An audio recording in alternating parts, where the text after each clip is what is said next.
In this video, we'll show you how to enable the Under Construction mode in AuctionWorx.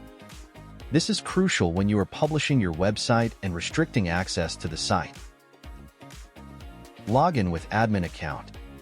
First, let's customize the content of Under Construction mode. Navigate to the content page and edit the Under Construction mode content. Update the content as needed and save your changes. Let's enable the setting by navigating to the Setup page under the Site Preference.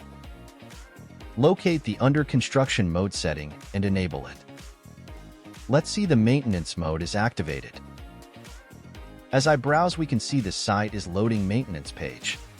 The content should have a sign-in option which will allow admin user to log in and test during maintenance or Under Construction mode.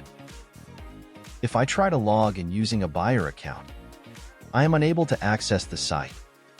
However, when I log in using an admin account, I can successfully access the site. This is how you can put your site into maintenance mode via the admin control panel, effectively restricting access for visitors. Thank you for watching.